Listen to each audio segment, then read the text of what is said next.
Here we are, day 2, Origins 2015.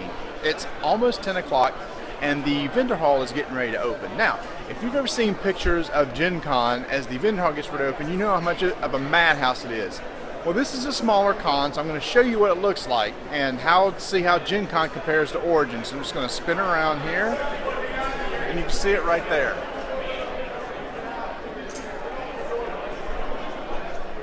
Granted, it's not nearly as bad as Gen Con. There are fewer people, so it's not going to be as bad. There's not as many releases here, you know, like Origins type releases that are here. But anyway, it's still exciting when the vendor hall first opened. Everybody kind of rushes in and goes and looks around, but it is definitely not as much of a madhouse, which might be a plus for you because that Gen Con can get crazy in the vendor hall, so it's not too bad here. So doors are going to open in a few minutes. I'm going to go in, check a few stuff out. It's kind of interesting that that Cryptozoic is not actually in the vendor hall. They're in a different hall that's already been opened, so they've already started selling product. And I went by this morning and picked up my copy of Spyfall. And it really worked out well because in the Origins coupon book, they had a $5 off any Cryptozoic purchase. So I picked it up for 20 bucks. So it's a good deal. They brought 100 copies. We got kind of a running bet going around here on how soon they'll sell out because we think it's going to be pretty quick. All right, let's go in and check this out. Okay, so one big release game of the con is Bring Out Your Dead, which is from Upper Deck. And I just sat down and played a couple rounds of the game. If you remember, this was actually on Kickstarter last year, and it didn't fund, but Upper Deck picked it up and published it. After playing a couple rounds, it's a very, very light strategy game, but the theme makes it fun. So the whole goal is you're trying to pick burial plots for your family, and you want your family buried in the most prestigious areas of the land. So each of these burial plots are worth points. There's mechanisms to get your coffins into certain plots. So every day the gravedigger is going to come out and he can only carry a certain amount of coffins per day, and you bid who gets their coffins put on there. And if you don't get them into the cart, they go into the river, which ends up counting as negative points in the end. So there's a little bit of some bluffing, some deduction on who's going to play what card. Basically, when the highest card is the one person that gets to go first and put in their coffin, and everybody has the same amount of cards, but there are fake cards and stuff that can change throughout the game, let you switch plots, and if you have majorities in one area, you get bonus points, etc. So there's just a lot more to it than that. Again, it's a light game. It's one of those things I would probably need to play again, like a full game, to see what I really think about it. But again, the theme's kind of fun, the art's kind of fun, so it's out now. Upper Deck, Bring Out Your Dead. Okay, here we are, still second day. And I run into Colby from Plaid Hat Games, and the booth over here just opened. They are showing some of their great games that came out last year, such as Dead of Winter, but they're showing a brand new game for the first time this year. Why don't you tell us about it, Colby? So Ash is a card game. It's 2 to 4 players. You have dice and they act as resources. You can build your deck. It comes with some preset decks. There's drafting right out of the box. It's gorgeous art by Fernando Suarez, who did Dead of Winter. Also at the show we have Spectre Ops, which is it's 2 to 5 players, and it's one player's a spy. He's infiltrating a facility, and there's these hunters hunting him down, firing at him, and trying to take him out before he has a chance to go in and complete his objectives. So those are the 2 new ones at the show. Spectre Ops is, I think its street day was like a week ago, so it's still pretty fresh, and Ashes isn't even out yet. We're just showing it, giving people a chance to check it out. Right, and I actually have both of these games, and I was big on Dead of Winter last year. I think it's a great co-op game with the potential of a trader aspect to it, or a betrayer aspect to it. Also tried out Spectre Ops. First time I got to play it was at BGG Con. That's one of those things that as soon as it became immediately available to pre-order, I did. I picked it up, I talked about it on the show. One thing I haven't played last night, and I saw some people playing it last night, is playing with 5 players and having that betrayer mechanic in there. I need to play that because that was pretty intense, some of the game I watched last night, because there was a lot of accusations going around. It goes from strictly a co-op, us against you, to it could be me against anybody. Right. Yeah, it's a lot of fun. So the hunters are going around the map and using their line of sight to try to find the spy, and then they get shots at them, and depending on how far away they are, how effective those shots are. And in the 5-player game, one of those hunters is a traitor. So you might think that okay, well, we got this street covered, he's looking there, but one of these guys could be the spine, so he could have crossed there, and so it totally, it's a mind game, and starts to get in the hunters' heads, and nobody trusts anybody. Yeah. So what's good about a game like Spectrops like that, it's like there's multiple modes. There's this mode where it's kind of the basic mode, and then there's a whole new mechanic where adding that fifth player makes the game totally different. Now, I haven't had a chance to play Ashes yet. That's one of the games on my list. It's like I must play when I get here. So I'm either going to sit down at the table over here or get with Isaac later on and try it out. And when I do, I'll come back on here and then share my thoughts with it. But Colby, I hope you have a great show. You too. And we'll be talking to you soon, man. Thanks. Good to see you. Okay, I am here with Chad Deshawn from BoardgameTables.com. This is their first time being at Origins. And these guys are a good alternative to other gaming tables from like this other company that's been around for a while. So Chad, thanks for coming on. Yeah, I'm glad to be here. Just kind of taking in the show. I know. Is this your first time ever to Origins? This is my first time at Origins, just enjoying the spectacle. Yeah, it's cool. You got a great area back here because you got some Origins voting going on here, so there's a lot of traffic that's going to be coming on around here. But let's not talk about that. Let's talk about your product. So you guys got into making more cost-effective gaming tables for people, right? Yeah, we're just looking to make something that's affordable but still really high quality, that so a lot of gamers can play games on a nice table and kind of just take their hobby to the next level. That's cool. And so how long have you guys been doing this? We just started at the end of January is when we put our website live and got our first order that day, and we've been just growing and talking to people about tables ever since. So how many models do you have? Is it a couple basic models that you have? We have a rectangle option and a hexagon option, and we are just adding a square and a longer rectangle. We added that longer rectangle for people who are playing, bigger games that wouldn't fit on the smaller ones, 6-player Eclipse and stuff like that. Right. So we know that other company has all these options and stuff. Do you have any options or you keep the options at a minimum or to keep the cost down? We're trying to keep things pretty simple, more streamlined so we can get things out quickly and more cost effective. But we still have a lot of different cup holders and drawers and shelves and toppers that turn into dining room tables. So I think we still have a lot to choose from. Okay. And what's your range of prices? Because I know that's probably the next question. Sure. We start at $13.99 for the basic table, and then as you add cup holders and drawers and stuff like that, it can go on up from there. Okay, great. So if they want to go find out more about your tables, what site can they go to? BoardgameTables.com. And you can order from. Question: lead time. How long does it take you to get a table? We have kept everybody under 60 days so far, so 6 to 8 weeks probably. Fantastic. Well, thanks so much, and have a great show. Thanks. Okay, I'm sitting here with Brett Sobel from Nauvoo Games. Did I get it? Yeah, you got Nauvoo Games. And he is here showing off his game, Stockpile. Why don't you tell us a little bit about this game? Stockpile is a 2 to 5 player economic game. Plays in 45 minutes, and the theme is that you're an insider trader trying to make the most money you can. That's pretty straightforward.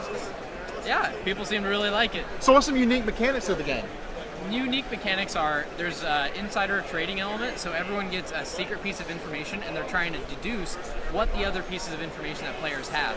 But the main mechanic is the bidding, and that's what people love. You place cards face up and face down and then bid on them using your secret information. It's a blast. Oh, that is awesome. So how many people does it play? 2 to 5. And how long does it take? 45 minutes. And I came over here and was talking to him, said, how's it going? He said he had a stack of games behind me up waist high. Yep. Yeah, they're not waist high anymore, so you must be doing pretty well. And the show's only been open an hour and a half, something like that? Yes, it has. This is great. So how are you getting the word out? How are people hearing about your games? I think just word of mouth, Kickstarter, and of course some of our great reviews that we've had by wonderful people like yourself and Tom Vassell and everybody else, so it's been great. That's fantastic. And so if you're at Origins, come by here, check out this game, pick it up because they may be gone. And if people aren't at Origins, how can they get it? Check out our website, www.nauvoogames.com, or find us on Facebook or Twitter. Fantastic. Well, thanks, and have a good show. Yep, thank you so much, Marty. All right, I'm here with, and you may know this guy. This guy is known as Tox from Crits Happen, or today he's a company stooge for Arcane Wonders. Scott Morris, how's it going, man? I'm excellent, thank you, thank you. All right, so it is the first day of the convention. We've only been open a few hours. How's your booth been doing? It's been phenomenal. In fact, where your selfie stick is right now was Mage Wars Battlegrounds Domination, like in the way. Like we had it stacked up a good 6 feet high, and we're down to about 4 feet right now. So it's moving really good. And the you see the games that's going on behind us, some demos going on back there. But what's that game right there in the middle, right there? So in the middle is Onitama. That is, let's see if we can get this out here like this. So this is a game we picked up from a company in Japan called Conception. Shinpei Sato is the designer. It is a really good 5 to 10 minute game. It's amazing. It will teach you to subliminally think like 2, 3, 4 turns ahead, and it's very simple. You pick it up, there's 5 cards in the game. There's 16 total, but you shuffle up and you only use 5. They tell you how you can move your pieces, and the object is either capture your opponent's king or be able to get your king into your opponent's starting space. It's really quick, easy to learn, really fun to play, and you can play a lot of games in a short amount of time. That's awesome. Yeah, it's really cool. It's right now of everything we got in development, it's one of the ones I'm most excited about. Well, speaking of which, what else you got in development? A lot. So the big one next is going to be City of Gears. Yep. That's going to be the follow-up to Sheriff of Nottingham. City of Gears, you may have heard us talk about it for the last year or so. We picked that up at Gen Con last year. We've been doing a lot of development work with Chris Leader, who's the designer. Right. Many people know Chris from Roll For It from Calliope Games. He also just had a recently successful Kickstarter called Trainmaker from Grey Gnome Games, so he's done a lot of really fun designs.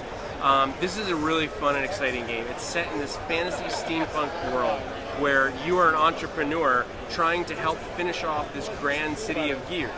And every game there's going to be 9 tiles that are randomly laid out. You're going to have to use your workers to explore the city and discover what's out there. So every game it's going to be different. And then those city tiles are going to grant you additional towers. The fun thing about it is it's not like a direct ownership thing where if I own a tile and have my guys on it, you can't use it. You can bring your guys over and you can use it.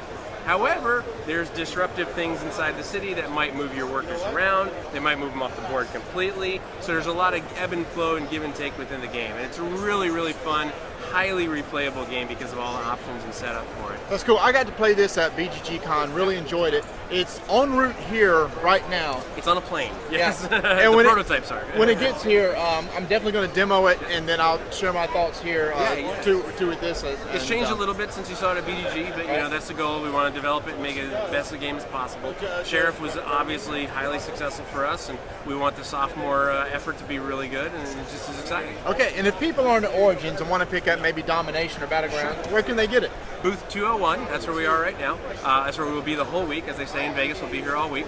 And we got everything. We got a show special that if you buy the core set of Mage Wars, you get $10 off an expansion. And then we got the Battlegrounds Domination that has 2 promo cards with it as well. Well, what about those that are Norigins or not here? Norigins. I didn't know that was a thing. That's awesome. Is that like Gen Can't? Yes. It's like Norigins. I like that. You can order it online or at your friendly local game store. You can go to ArcaneWonders.com. You can order it online for shipping. It's going to ship end of July. And then you can also get it through your friendly local game store. The first print run is going to come with the promos in the box, so you won't have to worry about it at all. Wherever you order it from, you'll get it. Okay, and what got coming up at Gen Con? Anything coming out there? Yeah, we got a lot going on at Gen Con. The big thing at Gen Con is going to be Mage Wars Academy. Got it. So Mage Wars right now, big game, a little bit of a complex game. It's designed for a specific type of gamer. A lot of people look at it and maybe go, well, that might be a little too much. I maybe don't want to jump into it. Academy is actually going to be designed for that new player. It's going to take existing players and give them a more portable, faster way to play, but it's also going to be a lower barrier to entry for newer players. The nice thing about it is it's going to be its own standalone game. So if somebody wants to buy Academy, there's no board. You're playing literally in the space that we're in right now. We could play. It takes 20 to 30 minutes to play, and if they only ever want to play Academy, that's great. We're going to have expansions for it. We're going to have its own life cycle inside of the system. But everything is compatible with Mage Wars Arena. So if I spend $100 in Academy cards and then I decide I want to move up to Arena, my investment goes with me, which is awesome. From a gamer's perspective, anything that helps the wallet is a good thing. Oh, that's cool. So, we know where we can find you. Here's the thing. I was wondering who my first bro hug was going to be when I got to Origins. It happened to be him. I've already given him one moon pie. That's right. I assume that right here. yeah, I will be giving him more over the course of the con. Technically, this is like half the moon pie that you gave me at BGG It Con, is. so, It is. The other one's yeah. a double decker. This way I could cram more into my I bag. can only imagine that going through TSA. Yeah, I have 90 something of them in my bag. Nice. So anyway, Do you ever lie to TSA and tell them you're a moon pie representative? well, luckily I checked that bag, Nice. so we never have to go There through you go. it. There So you go. anyway, so Awesome. have a great show. We'll be Thank talking to you later, man. Yeah, keep up the great work, man. We love you guys. And hi, Tony. So, just finished a special event that Patrick set up through an auction that we had for the Jack Vassal Memorial Fund, where we agreed to come out and play a game at one of the conventions, and so Patrick won that. Yep. And you picked what game to play, Grabwell. which worked out really well because we have designer of Gravwell, Corey Young, right behind us, Yeah. and also asked our buddy Rodney Smith to come in and join us. Now, what I really? feel like I won. but you didn't. Who did win? We'll get to that. We'll get to that. We'll get to that. Let's Okay. not ruin it. Let's not ruin it. Let's keep going. So we got to play the new, still being worked on 5-6 player expansion. So Corey, why don't you tell us a little bit about that expansion? Sure. A lot of people are asking for it for Gravwell. So this opens it up for 5 to 6 players. If you know Gravwell well, a lot of people will think, oh my gosh, that sounds so chaotic. The way we take care of it is we put 3 players in the middle trying to get out and 3 players at the end trying to get in. So it's 2 small 3-player games until you crash into each other in the middle, and then it settles back down to 2 3-player games. And I don't want to talk about how this one went. No, it worked out really well. It really did feel like that, right? We were on our own ends for a period of time, kind of doing our own thing, just fiddling with 2 other people messing with you. Yes. And then the middle, we had that interesting little mishmash of like, okay, all 6 of us are here, like tangling up. Then we split up again. Yeah. Right? Yes. It worked out really nicely. Yeah, it did. And It's really scary when you're going through that because you might get tangled up with the other team. And Marty, you ended up like, I don't know, you got back into the Yeah. black hole there. Singularity. yeah, the first or second round, I was way behind everybody else, and this has always been one thing I've said that's really good about this game. Even in last place, it also makes it a little bit easier to play because you just go as forward as fast as you can. Right. Well, I ended up catching back up with everybody, and then we made a game out of it. I thought I was out of it, but I was still right back in it, so I think the mechanics work really well. Yeah. This, Patrick, thank you. What did you think? Oh, I thought it was a great game. Great game. I love Grabwell, so that's why I wanted to pick this Yeah. as one that I knew you guys would like. Excellent choice. And it was a great opportunity for us all to get together. And I here think we have to and thank- play together. Yeah, thank you. And we have Okay, to thank Patrick for No this problem, excellent itinerary he created for us, Yes. which included a distribution of moon pies. Yes, Yes. which we gave out. Have they all eaten? Or are they Oh, yeah, gone? they're Pies gone. are all Yeah, gone. I had okay. a moon pie power up during that game. It's All awesome. the, I all thought the, we should do this with chocolate mustache. yeah, that's true. So it was a wonderful game. Thank you, Patrick, for contributing to the auction. It's a great cause. Yes, it it was a lot of fun. It was a great time. You did all the work putting this together. I mean, have you seen his? He's playing Twitter bingo or something. Yes, that's he out there, set too. this up. You've seen He's it, done right? everything, yeah. So it was. It's all been just fun. You know, the excitement of preparing to come here has been half the fun of, And you of getting here. even did the nice thing of letting Marty win. Yes, Yes. was really nice. We orchestrated that. Yeah. but yes. Okay, that had to come out, didn't it? Well done, guys. One thing. So you're working on the 5-6 player expansion. Is there a plan when this might be available for everybody else? I wish I knew exactly when, but we want to get it into development. So I really can't say just yet. But as soon as we know, you'll know. Okay. So we'll let you break it. All right, fans. I'm not playing lip service. We'll let you break it. Well, Awesome. thank you. Tony and I are big fans of this game. He bought this game early. We love it. It's still fun today. With the 5-6 player expansion, adds a whole new mechanic with 3 people coming in, 3 people going out, and craziness in the middle. Crazy, awesome, Yes. fun. It's Fun, great. super fun. Thanks for setting this up again. Thanks a and lot. thanks to Renegade for letting us use their space Yes. This is Renegade. while we did this. And thanks for watching.